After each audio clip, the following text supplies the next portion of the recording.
हाँ जी दोस्तों, very good morning. और कैसे हैं आप दोस्तों?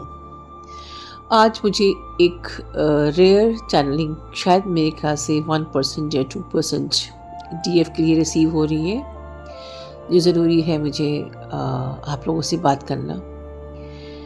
कुछ डीएफ्स ऐसी हैं जो कि अपनी लाइफ में अपनी जर्नी को खुद जानबूझ के डिले कर रही हैं। ये मैसेज आपके लिए है, अगर आप ये कर रही हो तो। आप सब जानते हो, आपको सब पता है, यहाँ पर ऐसा कुछ भी नया नहीं है जो कि आप नहीं जानते हो, जो मैं बताती हूँ आपको।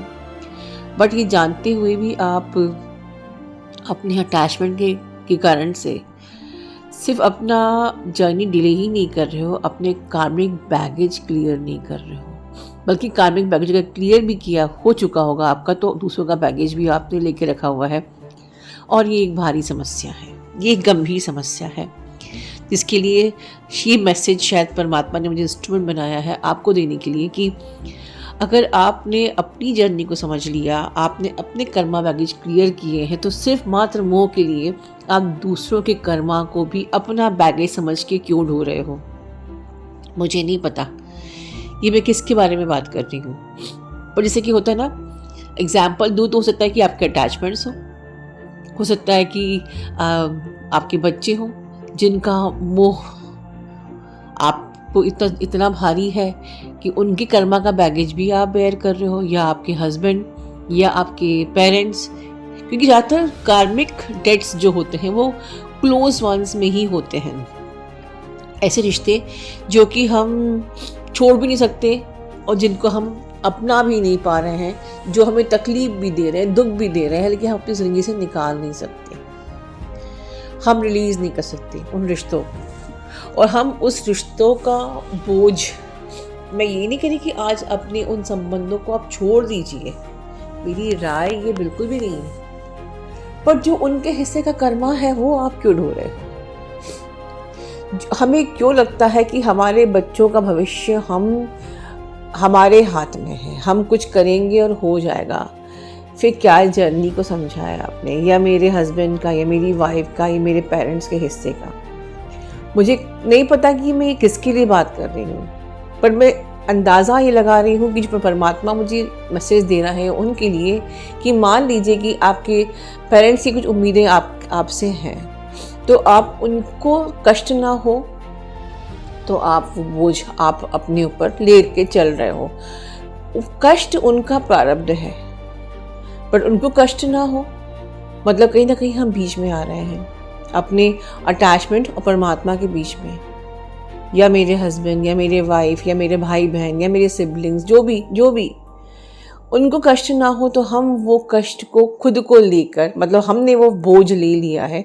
भाई इन्होंने भी तो अपना कर्मा बनाया है, अगर इनकी ज़िंदगी में दुख है, तकलीफ़ है, मैं ये नहीं कहती कि तकलीफ़ नहीं होती होगी, बिल्कुल होती है, और कहना आसान है, बट जब वो चीज़ फेस करनी पड़ती है तो बहुत तकलीफ़ होती है। मैं जानती हूँ, मुझे यहाँ पर ग्रिड में आना मेरे लिए कितना बड़ा डिसीजन था, जो मैं उनको 2 साल लग गए थे, 2 साल। उसके बाद भी मुझे तकलीफ़ कुछ समय तक हो रही थी, तो मैं जानती हूँ कि आसान नहीं है। बट कुछ निर्णय आप ले नहीं पा रहे हो, कुछ निर्णय आप ले नहीं पा रहे हो मात्र अटैचमेंट के चक्कर में, या मात्र उनके कर्मा, उनको कष्ट ना हो इसलिए मैं अपने सिर पे ही ले लेती हूँ। और पता है बाद में क्या होगा, जब आप ज़िंदगी में उनका बोझ ढोते ढोते अपनी जर्नी पे पहुँचोगे ना, आगे बहुत देर हो चुकी होगी, बहुत देर हो चुकी होगी। इसको अंडरलाइन कीजिए, ये शब्द मेरे मुंह से निकलवाए जा रहे हैं। ये अपनी लाइफ में जो आपके चल रहा है उसके हिसाब से आप इसको समझ लीजिए कि ये मैसेज का क्या मतलब है, कि वो बहुत देर किस चीज़ के लिए हो चुकी होगी। जैसे मान लीजिए कि एग्जाम्पल के लिए, अगर आप किसी फ्रेंड का वेट कर रहे हो बस स्टॉप पे कि वो आएगी तब मैं जाऊंगी, उसने अपना बैग छोड़ दिया बस स्टॉप पे और वो कहीं निकल गई, और फिर आप उसका बैग लेते हुए थकते हुए स्कूल पहुंच रहे हो, और पता चला स्कूल की क्लास तो चालू हो गई, और पता चला कि वो तो पहले ही पहुंच गई थी, और अब आप क्लास में एंटर भी नहीं कर सकते। ये मैं एक स्टोरी लाइन बना रही हूँ कि इस तरीके से ज़िंदगी में हम भी दूसरों का बोझ उठाते हुए बहुत धीरे धीरे चलते हैं, और देर से पहुंचते हैं और पता चलता है कि जिस इंसान के कारण से, जिस अटैचमेंट के कारण से हमने ये बोझ उठाया था, वो तो अपना आगे बढ़ गया, वो तो पहुंच गया, लेकिन हम पीछे रह गए। अब समझ में आया? तो और फिर अब हम ढूंढ रहे हैं कि अब हम क्या करें, क्या नहीं करें, कैसे करें, क्या नहीं करें। और उसके बाद वो इंसान आपको कोई महत्व नहीं दे रहा। मतलब आप जिन अटैचमेंट्स के लिए अपनी जर्नी डिले कर रहे हो, जिस अटैचमेंट के लिए अपना बोझ, जिसका बोझ आप उठा रहे हो, आपको पता है बाद में वो आपको वैल्यू भी नहीं करेंगे, क्योंकि आप अपनी खुद की वैल्यू नहीं करते। आपने अपने दूसरों का कर्मा, आपने अपनी खुशी को चूज़ ही नहीं किया, आपने अपनी जर्नी को चूज़ ही नहीं किया, वो आपकी वैल्यू नहीं करेंगे। आज वो बच्चे हैं जिनके लिए आप त्याग कर रहे हो, कल वो आपकी वैल्यू नहीं करेंगे। वो पेरेंट्स जिनके लिए त्याग कर रहे हो वो भी वैल्यू नहीं करेंगे, क्योंकि आपने खुद को चूज़ नहीं किया। यहाँ पर बात पेरेंट्स या बच्चे या किसी मैट्रिक्स बॉडी की नहीं कर रही हूँ, मैं बात कर रही हूँ सोल की। सोल, हर सोल का अपना कर्मा होता है वो, और हर सोल को अपना कुछ चूज़ करना है। अगर अदर सोल अपना कर्मा बेयर कर रही है तो वो उनका कर्मा है। Why you are coming in between? और आप एक एज ए सोल खुद को चूज़ नहीं कर रहे हो, ये आपका कर्मा है। यू हैव टू पे, राइट? तो ये माइंड बीच में इतना ब्लॉक क्रिएट करता है कि हम खुद को ना चूज़ करके, अपने अटैचमेंट को चूज़ करके जर्नी को डिले कर रहे हैं, जर्नी में आगे बढ़ नहीं पा रहे हैं। ये मुझे एनर्जी आप लोगों की पिक हो रही है। और इसीलिए मैंने प्रीवियस चैनलिंग में कहा था, बेसिक इनर वर्क आपको ये साल तक बिल्कुल लगातार करना है। अब टाइम नहीं बचा है दोस्तों, एडिट का पोर्टल ऑलरेडी आ चुका है। और हाँ, बट आई अप्रिशिएट कि कितने लोगों ने एडिट की पोर्टल का सब जो है बुक कराया है।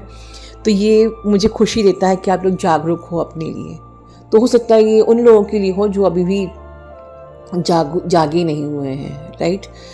ये जो एक अवेकनिंग, जो जागने की जर्नी है, इसमें भी आप अभी भी सोए हुए हो, तो वो सोए हुए लोग जाग जाओ, ठीक है? और बधाइयाँ उन लोगों को जो कि जाग चुके हैं और अपना इनर वर्क रिलीजियसली कर रहे हैं, अपने इनर वर्क को करने में और लेने में अपने माइंड को बीच में लेके नहीं आ पा रहे हैं। बधाई उन लोगों को जो डेडिकेटेड हैं टुवर्ड्स देयर जर्नी, उनको जिनके लिए जर्नी प्रायोरिटी है और जर्नी को पूरा करना प्रायोरिटी, जिनके लिए पीस प्रायोरिटी, जिनके लिए अपनी पावरफुल गॉडनेस एनर्जी में आना प्रायोरिटी, जिनके लिए डिवाइन का अलाइनमेंट प्रायोरिटी है, वो जर्नी पे इनर वर्क लेते भी हैं, करते भी हैं, और कोई बहाने नहीं करते हैं, कोई एक्सक्यूज़ नहीं उनके पास। उनको बस आगे बढ़ना है, बस शांति की तरफ पहुंचना है, सिर्फ बस उनको परमात्मा से अलाइनमेंट बनाना है, बस उनको अपनी जर्नी पूरी करनी है।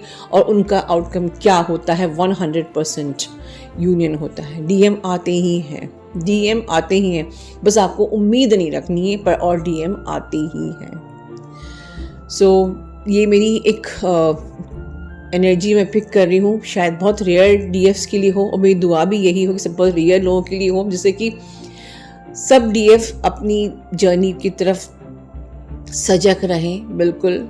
और एक बात आखिर में मुझे अपनी तरफ से बोलने का मन है। देखिए, एग्जाम्पल देती हूँ कि जब मान लीजिए किसी इंसान की कोई गंभीर भारी बीमारी हो गई, इसमें वो सांस भी नहीं ले पा रही है, और वो ऑक्सीजन सिलेंडर से वो इंसान चल रहा है मान लीजिए, और उस इंसान ने पूरी ज़िंदगी भर अपने अटैचमेंट को प्रायोरिटी दी और दूसरों को चूज़ किया।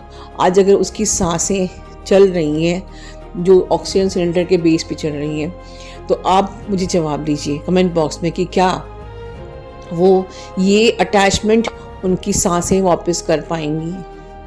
ये जो मोह है, क्या वो सांसें वापस उनको दिला पाएगी? ये सांसें किस पे डिपेंड है? सिर्फ परमात्मा के ऊपर। तो हर दिन शुक्राना कीजिए। हम अपनी एक एक क्षण की सांस के लिए परमात्मा के ऊपर डिपेंडेंट हैं। हर एक चीज़ के लिए हम किसी का क्या भला कर देंगे? हम क्या अपने अटैचमेंट्स के लिए इतना मोह रखते हैं कि हमें ये भी ट्रस्ट नहीं है कि वो परमात्मा हमसे पहले उनके लिए है, क्योंकि उस परमात्मा ने ही आपके पेरेंट्स, आपके बच्चे, आपके हस्बैंड, आपके भाई बहन, सब सोल्स को यहाँ इनकारनेट किया है। वो आपसे पहले जानता है उनके पेन्स और सफरिंग और उनके दुख को। आप क्यों ईगो से ऑपरेट करके अटैचमेंट में आके अपनी जर्नी को डिले कर रहे हो?